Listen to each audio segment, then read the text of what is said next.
Alléluia. Voilà, ce soir, j'aimerais partager avec vous simplement au sujet d'un texte qui est dans l'Ancien Testament assez fameux puisqu'il s'agit du texte concernant l'institution de la Pâque. Dans Exode 12, nous pourrions faire la lecture de deux passages. Nous n'allons pas faire la lecture de tout le chapitre, ce serait trop long, mais de deux passages, pardon. Exode chapitre 12, à partir du verset 1er.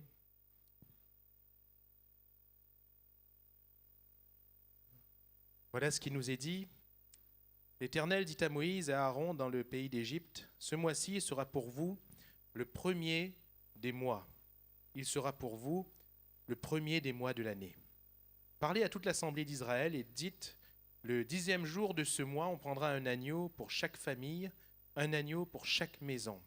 Si la maison est trop peu nombreuse pour un agneau, on le prendra avec son plus proche voisin, selon le nombre des personnes. Vous compterez pour cet agneau d'après ce que chacun peut manger. Ce sera un agneau sans défaut, mâle, âgé d'1 an. Vous pourrez prendre un agneau ou un chevreau. Vous le garderez jusqu'au 14e jour de ce mois, et toute l'assemblée d'Israël l'immolera entre les deux soirs. On prendra de son sang, et on en mettra sur les 2 poteaux et sur le linteau de la porte des maisons où on le mangera. Cette même nuit, on en mangera la chair rôtie au feu. On la mangera avec des pains sans levain et des herbes amères. Vous ne le mangerez point à demi-cuit et bouilli dans l'eau, mais il sera rôti au feu avec la tête, les jambes et l'intérieur. Vous n'en laisserez rien jusqu'au matin, et s'il en reste quelque chose le matin, vous le brûlerez au feu. Quand vous le mangerez, vous aurez vos reins sains, vos souliers aux pieds et votre bâton à la main, et vous le mangerez à la hâte. C'est la Pâque de l'Éternel. Cette nuit-là, je passerai dans le pays d'Égypte et je frapperai tous les premiers-nés du pays d'Égypte, depuis les hommes jusqu'aux animaux, et j'exercerai des jugements contre tous les dieux de l'Égypte. Je suis l'Éternel. Le sang vous servira de signe sur les maisons où vous serez. Je verrai le sang et je passerai par-dessus vous, et il n'y aura point de plaie qui vous détruise quand je frapperai le pays d'Égypte. Amen. Nous y lirons un petit peu plus bas à partir du verset 21. Moïse appela tous les anciens d'Israël et leur dit, « Allez prendre du bétail pour vos familles et immoler la Pâque. Vous prendrez ensuite un bouquet d'hysope, vous le tremperez dans le sang qui sera dans le bassin, et vous toucherez le linteau et les 2 poteaux de la porte avec le sang qui sera dans le bassin. Nul de vous ne sortira de sa maison jusqu'au matin. Quand l'Éternel passera pour frapper l'Égypte et verra le sang sur le linteau et sur les 2 poteaux, l'Éternel passera par-dessus la porte, et il ne permettra pas au destructeur d'entrer dans vos maisons pour frapper. Vous observerez cela comme une loi pour vous et pour vos enfants à perpétuité. Amen. Gloire à Dieu. Cette institution donc de la Pâque, elle est capitale dans la culture juive, mais laissez-moi vous dire qu'elle est encore plus capitale concernant l'évangile du Seigneur. La Bible nous dit ceci, Christ, notre Pâque, a été immolé. Christ, notre Pâque, a été immolé. C'est un tournant dans l'histoire d'Israël, un tournant dans cette génération, dans ce temps, puisque nous nous trouvons ici en Égypte, et Israël n'est pas en vacances en Égypte, pas du tout. Israël est dans l'esclavage depuis une bonne quarantaine d'années. Israël souffre sous les coups, sous l'acharnement de Pharaon. Et quand Moïse va s'approcher, envoyé par Dieu, alors qu'Israël pensait avoir en lui un libérateur dans le sens humain du terme, il pensait que Moïse allait peut-être les libérer directement, mais Pharaon va encore plus les faire souffrir. Et plus il y avait de plaies, parce que l'Éternel va agir et il va y avoir les plaies qui vont se succéder. Plus il y avait de plaies, plus le cœur de Pharaon s'endurcissait contre ce peuple, jusqu'à ce fameux soir, la Pâque. Pâques signifie littéralement action de passé. Action de passé. Et Dieu institue ici la Pâque pour dire au peuple, jusqu'à maintenant vous avez souffert, et jusqu'à maintenant vous avez aussi vu ma main. Mais maintenant, il est temps de passer. Alléluia. Maintenant, il est temps de passer. Israël a beaucoup souffert pendant une quarantaine d'années et plus. Mais Israël, pendant ces quelques jours, ont vu aussi la main de Dieu. Ils ont vu l'Éternel les garder, les protéger. Alors que les plaies frappaient l'Égypte, alors qu'il y avait l'obscurité sur tout le pays d'Égypte, là où était Israël, en Goshen, il y avait la clarté, il y avait la lumière. Alors que le bétail mourait dans tout le pays d'Égypte, en Israël, eh bien, leur bétail vivait. Tout ce qui touchait l'Égypte ne les touchait pas. Pourquoi ? Parce que l'Éternel les protégeait et par là même, le Seigneur leur montrait son bras fort et puissant. Et peut-être que ce soir, j'allais dire certainement, que nous sommes soit dans l'un, soit dans l'autre, soit dans les deux. C'est-à-dire que peut-être que ce soir, quelqu'un est là avec beaucoup de souffrance. Peut-être que vous avez beaucoup d'années de souffrance là derrière vous et que c'est pour cela que vous êtes là ce soir. Mais peut-être que même dans la souffrance, eh bien d'autres sont là et ont vu la bonne main de Dieu. Et le Seigneur, dans sa grâce, nous a montré sa bonne main. Alléluia. Il nous a toujours montré sa bonne main. Mais j'aimerais vous dire que ce soir, il est temps de passer. Il est temps de passer. Il est temps de passer. Et la Pâque n'était pas pour que le peuple d'Israël voie encore la bonne main de Dieu. Oui, ils allaient la voir. Mais la Pâque, c'était pour qu'enfin le peuple se décide à se lever et à passer. Alléluia. Et ce soir, j'aimerais te laisser simplement la parole de Dieu. Il est temps pour toi de te lever et de passer. Il est temps pour toi de te lever et de passer. Ce n'est pas Dieu qui va venir pour nous faire passer, non. Dieu nous ouvre la voie. Et nous le verrons ce soir. Dieu nous ouvre la voie en Jésus-Christ, notre Sauveur. Par sa mort expiatoire à la croix, la voie nous est ouverte au ciel. Mais c'est nous qui nous levons et qui passons. Alléluia. C'est nous qui nous mettons en marche. Pourquoi parfois on dirait qu'on croule toujours sous les difficultés, qu'on croule toujours sous le poids de nos fardeaux? Ce n'est pas parce que nous n'avons pas vu la bonne main de Dieu, mais c'est parce que nous n'avons pas encore passé. Parce que nous ne nous sommes pas encore levés, nous ne nous sommes pas décidés à nous dire, je vais me lever et je vais partir. Alléluia. Je vais me lever et je vais passer. Il y a une perspective nouvelle. Il y a une grande perspective qui nous attend en Jésus-Christ.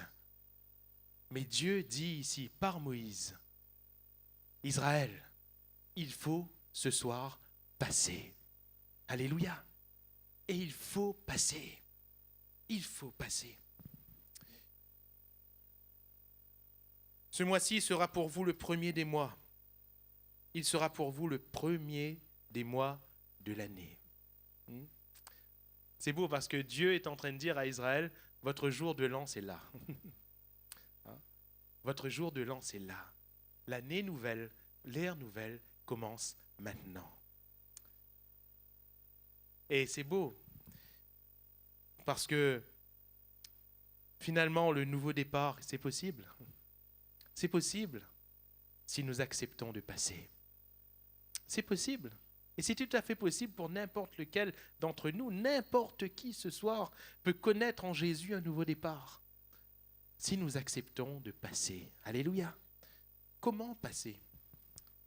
Passer où et passer comment ? Ça va être tout notre propos ce soir. Comment passer ?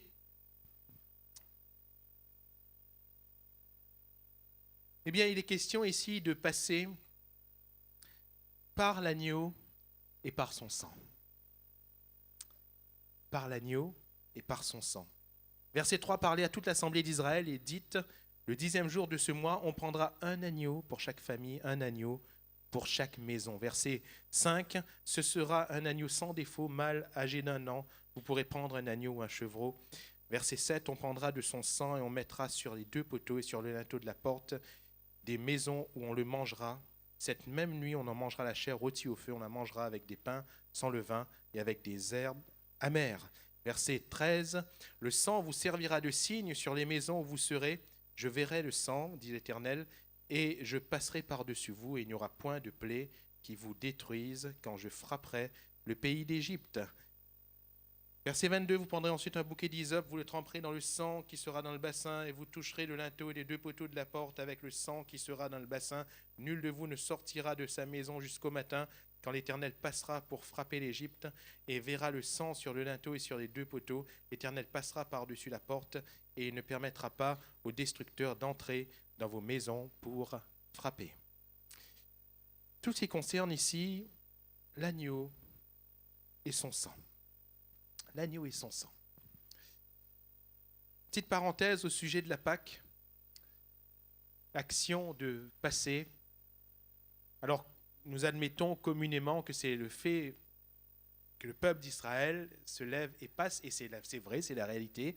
Israël devait, au signal donné, se lever et passer, quitter le pays d'Égypte pour se rendre vers le pays que l'Éternel leur avait promis.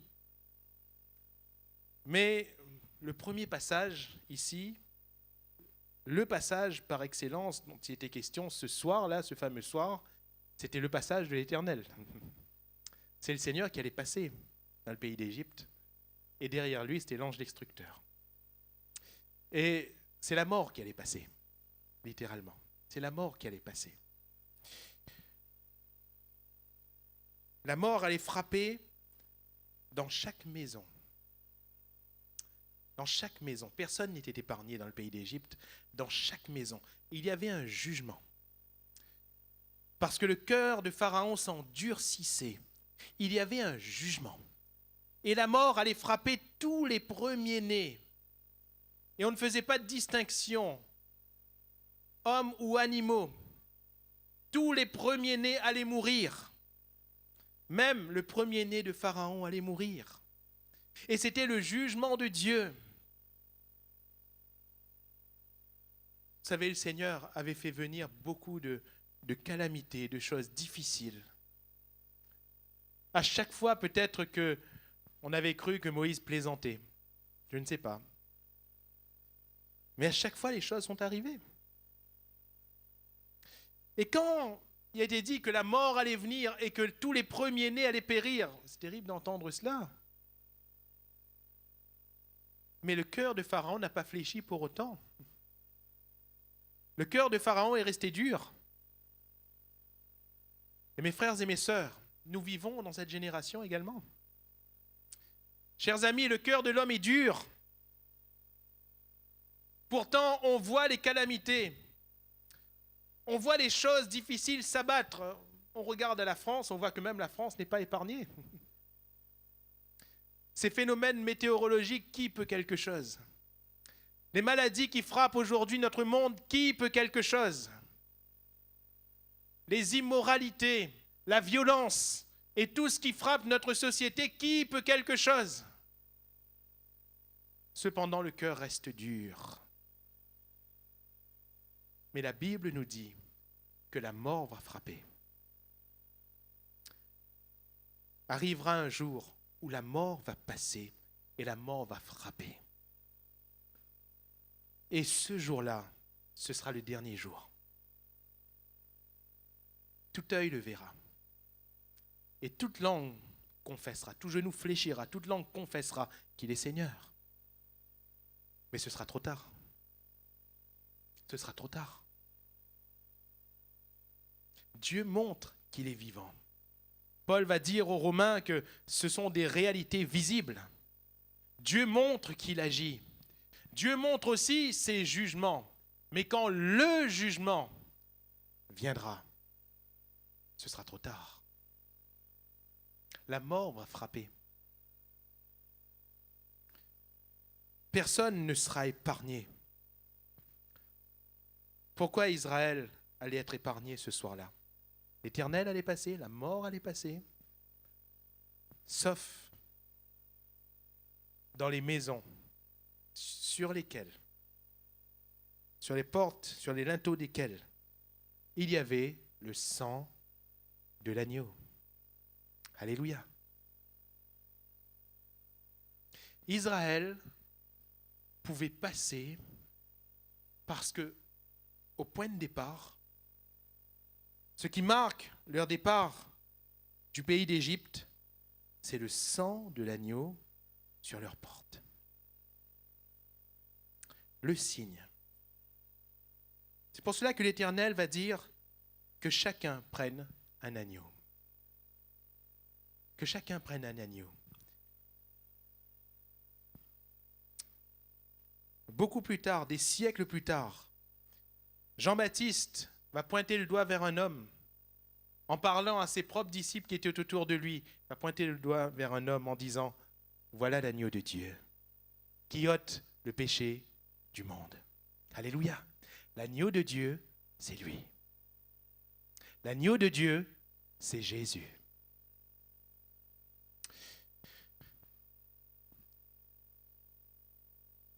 Dieu ne prenait pas plaisir dans ces animaux qui étaient sacrifiés ce soir-là ou même les autres jours. Le seul sacrifice en qui Dieu prenne plaisir, c'est Jésus. C'est Jésus-Christ crucifié. Paul va déclarer ceci aux Romains et va leur dire, eh bien que tout ce temps où les animaux étaient sacrifiés sur l'autel était un temps où Dieu prolongeait sa patience. Pourquoi ? Parce qu'aucun animal en réalité n'a plu à Dieu. Mais chaque sacrifice préfigurait le sacrifice qui allait venir. Chaque animal sacrifié dans les termes que Dieu avait fixés n'était que des types de Christ, lui le sacrifice parfait. De tout temps, de toute génération, il n'y a eu qu'un sacrifice qui ait été agréable à Dieu. Oui, beaucoup d'animaux ont été sacrifiés. Oui, parfois même des personnes ont été sacrifiées. Il y a eu des sacrifices agréables, il y a eu des sacrifices abominables. Mais un seul sacrifice, en réalité, a plu à Dieu. C'est celui de Jésus-Christ. C'est lui, l'agneau de Dieu. Chaque famille va prendre un agneau.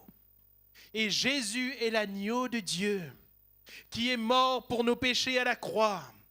Jésus est l'agneau de Dieu qui a versé son sang. Et si ce sang nous recouvre ce soir, c'est le signe. Alléluia. C'est le signe. C'est le signe que toi et moi, nous pouvons passer. Vous avez remarqué que ce n'était pas un agneau pour tout le peuple. Hein? On n'aurait pas eu beaucoup à manger. Ce n'était pas un agneau pour tout le peuple. Et ce n'était pas une question de portion de viande. C'était aussi symbolique.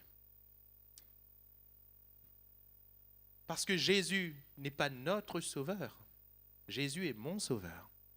Jésus est ton sauveur. C'est personnellement qu'on est sauvé par Jésus. Le sacrifice de Jésus-Christ se reçoit personnellement. L'expérience du salut, qui est l'expérience de la conversion, est personnelle. On ne reçoit pas Jésus collectivement, mais des cœurs, d'une manière personnelle. Un cœur reçoit Jésus. Alléluia. Un agneau pour une famille.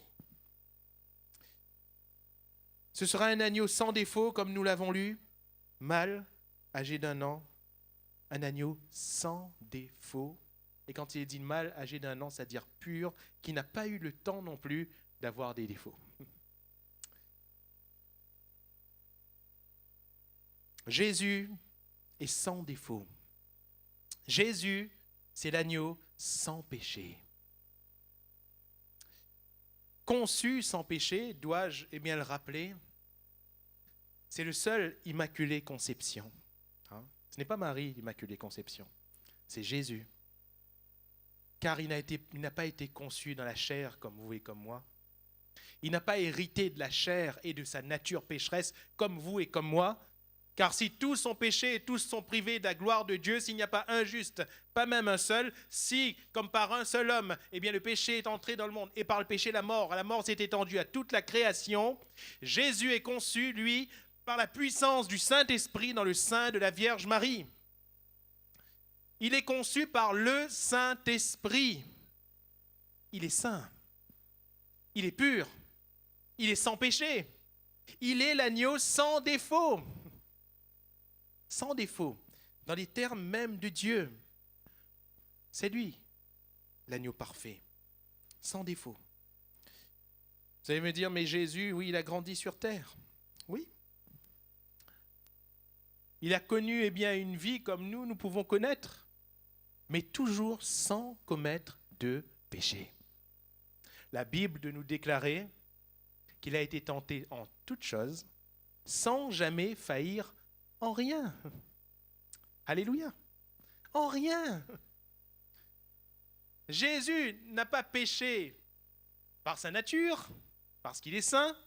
Jésus n'a pas non plus péché dans l'acte, parce qu'il n'a rien commis de mal.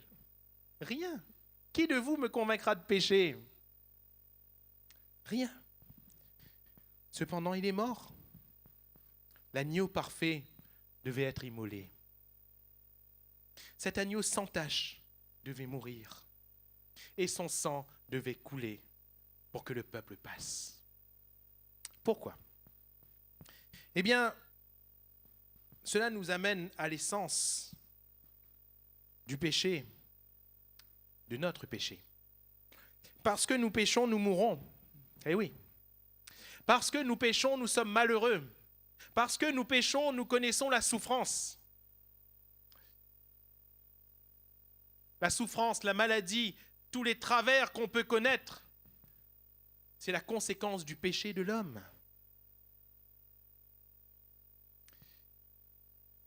Et ces conséquences sont bien sûr avant-coureurs de la mort.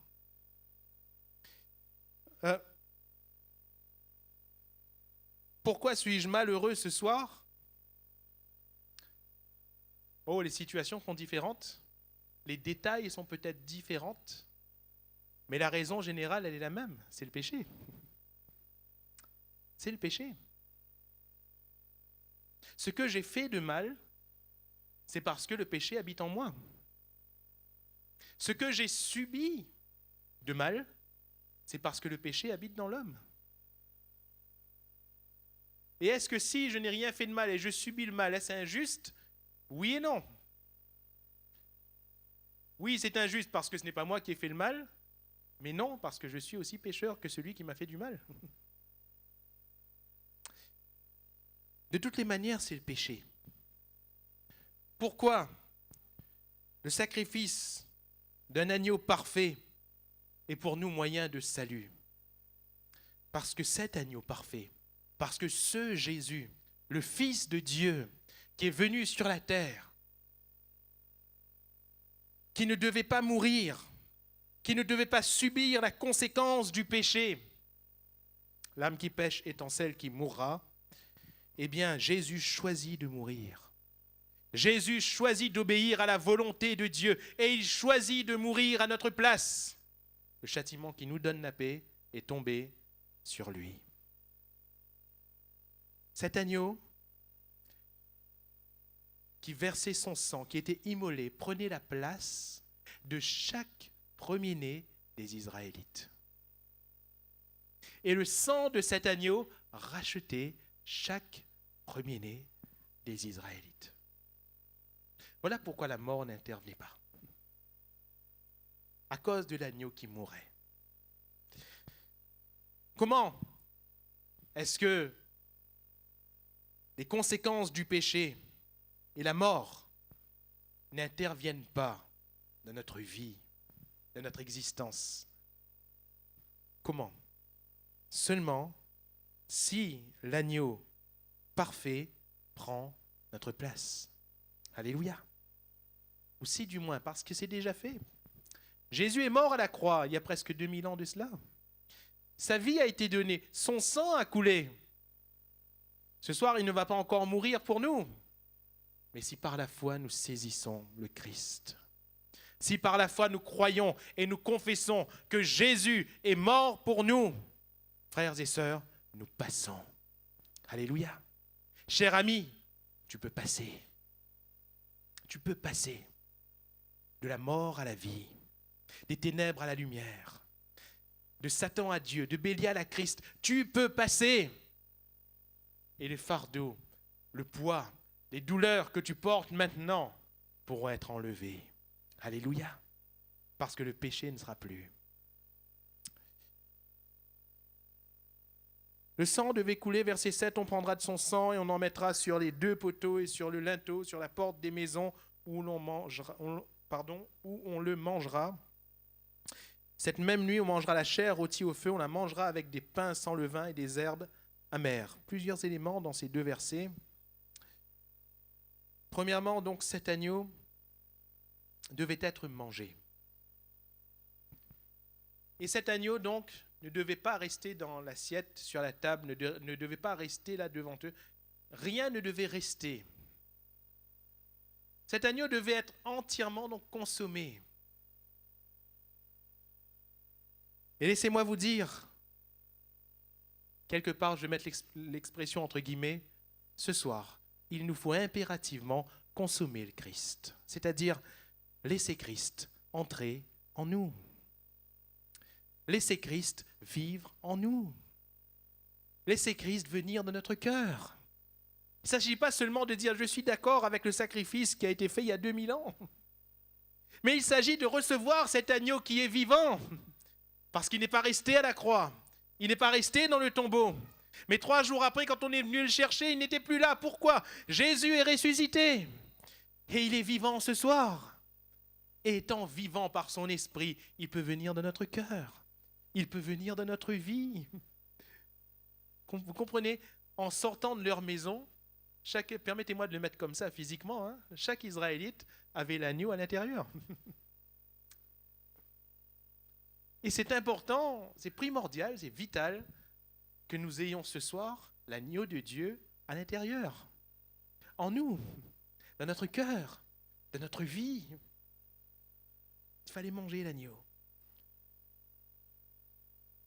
Deuxième chose, il fallait que le sang soit visible sur les linteaux, sur les 2 poteaux, sur le linteau de la porte. Il fallait que le sang soit appliqué, il fallait que le sang soit visible. Et laissez-moi vous dire, frères, sœurs, chers amis, il faut non seulement que Christ soit en nous, mais il faut que le sang soit visible. Il faut que le sang soit appliqué. Il faut que le sang de Jésus soit sur notre vie. Il faut que le sang de Jésus coule sur notre vie ce soir, pour que nous soyons pardonnés, pour que nous soyons justifiés et qu'enfin nous puissions passer. Alléluia. Notre victoire est dans le sang de l'agneau. Cette chair qui était rôtie au feu, avec des pains sans levain et des herbes amères. Chair rôtie au feu, c'est le Christ qui a souffert. Et les herbes amères sont le symbole de cette souffrance, de la souffrance qu'a eu le Christ, souffrance extrême de l'agneau de Dieu. On lui a craché au visage. On l'a traité comme un criminel alors qu'il n'avait rien fait de mal. Le juge, dans la personne de Pilate, avait dit « Celui-ci n'a rien fait de mal. Je n'ai trouvé aucun mal en cet homme. »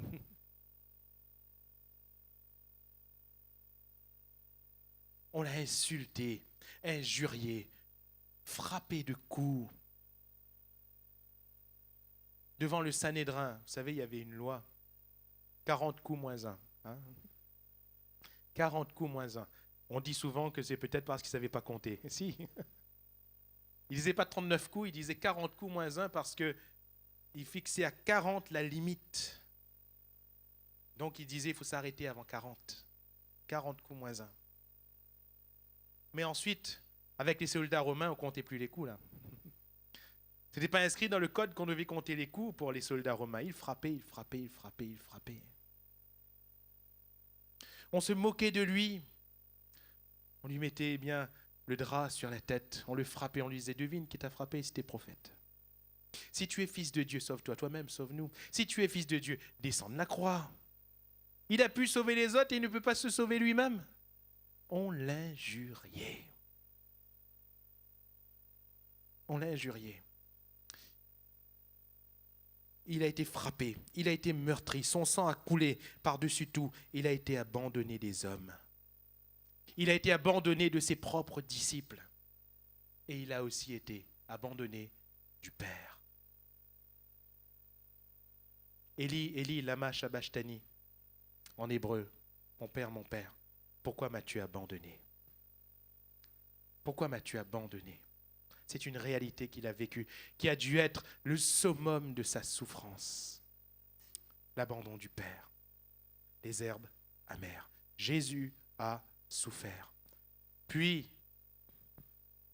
ayant crié, tout est accompli, la Bible nous dit qu'il rendit l'esprit. Il est mort dans la souffrance. Et son sang devait être appliqué. Son sang devait être appliqué. Le verset 13 que nous avons lu nous dit que le sang va servir de signe. Et le Seigneur lui-même va dire, je verrai le sang et je passerai par-dessus vous. Je verrai le sang et je passerai.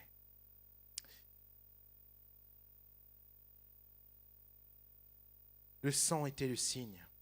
Le sang était appliqué. Le Seigneur va dire, personne ne sortira de sa maison parce que le sang est là. Alléluia. Vous ne pouvez pas, vous ne devez pas sortir de dessous ce sang. Le sang était appliqué là. Et les Israélites ne devaient pas sortir. Ne devaient pas. Parce que sinon ils étaient exposés. La mort les frappait.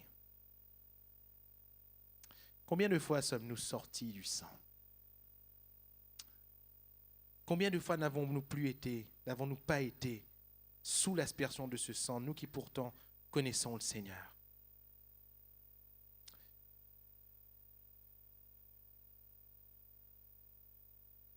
Ainsi, ce soir-là, les Israélites devaient prendre un agneau, devaient l'immoler, devaient cuisiner cet agneau, rôtir cet agneau et manger dans les termes que Dieu leur avait fixés. Mais ils devaient manger. Premièrement, la Bible nous dit à la hâte, dans le verset 11, à la hâte, parce que c'était une urgence. Et c'est une urgence ce soir, frères, sœurs, chers amis. C'est une urgence ce soir que nous passions. C'est une urgence ce soir que nous recevions l'agneau. C'est une urgence ce soir que nous croyions à nouveau, que nous levions nos yeux à nouveau vers l'agneau crucifié pour nos péchés, pour nos iniquités. C'est une urgence que le sang de Jésus nous recouvre. C'est une urgence que Jésus-Christ, crucifié et ressuscité, vienne dans notre cœur, vienne dans notre vie. C'est une urgence. Et à partir de là, c'est aussi une espérance. Alléluia. Quand nous avons compris l'urgence, nous recevons en même temps l'espérance. Toujours ce verset 11 nous dit, quand vous le mangerez, vous aurez vos reins sains, vos souliers aux pieds et votre bâton à la main, et vous le mangerez à la hâte. Je ne sais pas comment vous aimez prendre votre dîner le soir, arriver chez vous. Hein? Je ne sais pas si vous êtes comme moi. Entre moi et mon épouse, il y a une différence. Hein? Pour elle, le repas, c'est juste vital, il faut juste manger et après, il faut faire autre chose. Pour moi, j'aime prendre le temps. J'aime prendre le temps. Non pas que je prenne des heures pour manger, c'est pas ça. Mais j'aime prendre le temps, j'aime me mettre à l'aise. Et puis je dis, bon, s'il y a des choses à faire, je les fais avant. Parfois, il m'arrive pour le déjeuner à midi, il m'arrive de manger à 2 heures, à 3 heures. Parce que tout ce qu'il y a à faire, je préfère boucler avant. Et le soir, des fois, il m'arrive de manger à 10 heures, à 11 heures. Parce que tout ce qu'il y a à faire, vraiment, je préfère le faire avant pour qu'arriver au moment du repas, c'est vraiment un temps. C'est moi, hein, ça c'est moi. Après, chacun son appréciation personnelle. D'ailleurs, vous allez me dire, ça se voit un peu. Bon, ça c'est moi.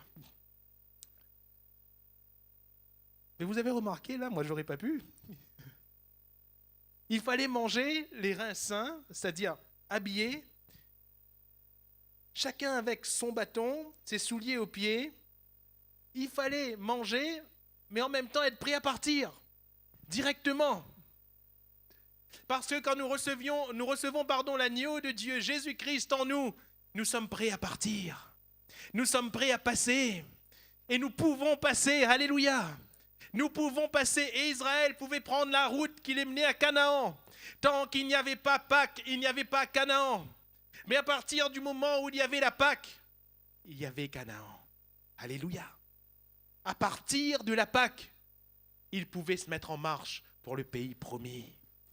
Et c'est à partir de la Pâque ce soir que nous changeons de vie, que nous changeons d'itinéraire, que nous changeons d'état.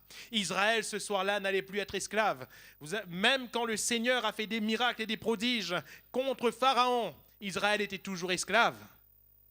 Mais ce soir-là, par la Pâque, Israël n'allait plus être esclave.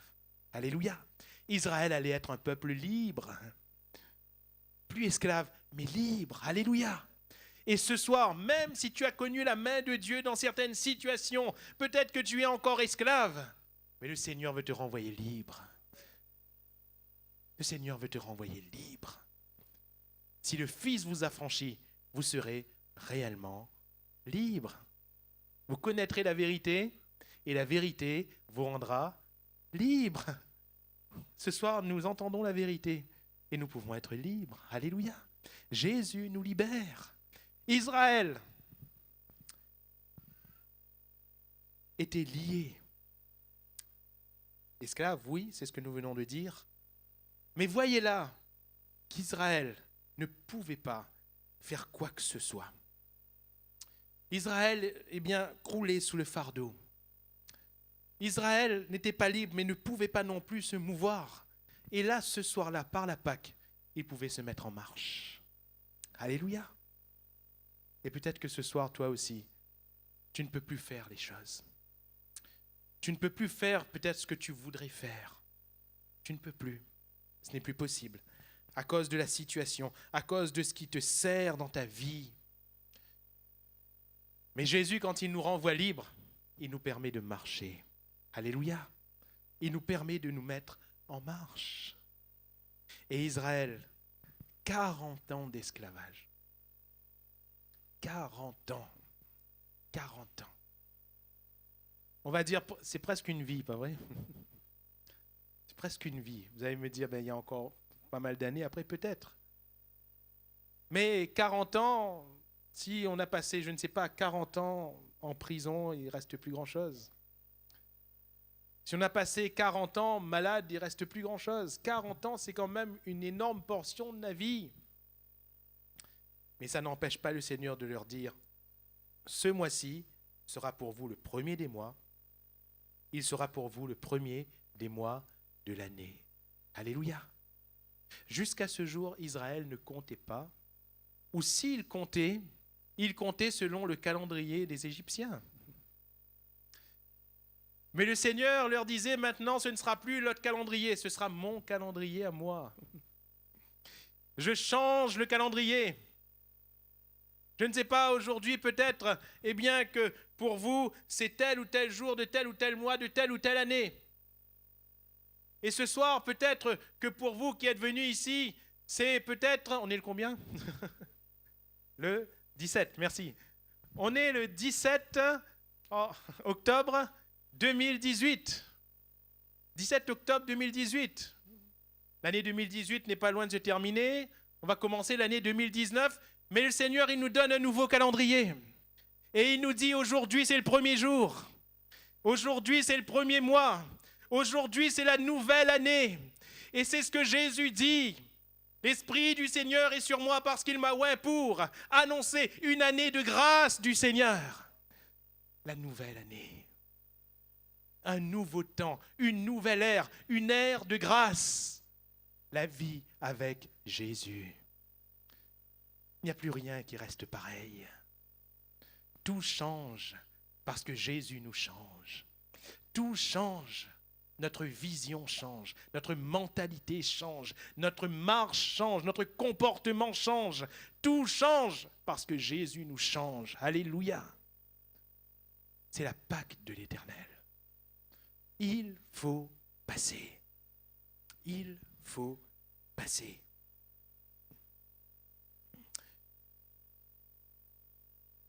Alors, avant de pouvoir conclure et prier, j'aimerais vous dire et rappeler ce verset. Christ, notre Pâque, a été immolé.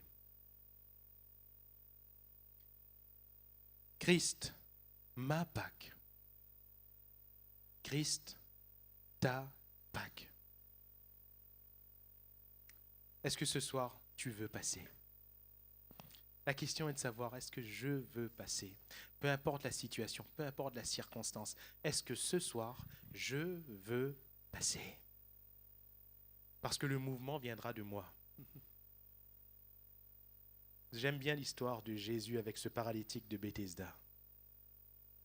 Vous avez remarqué, ils attendaient le mouvement de l'eau. Ils attendaient le mouvement de l'eau avant de se mouvoir eux.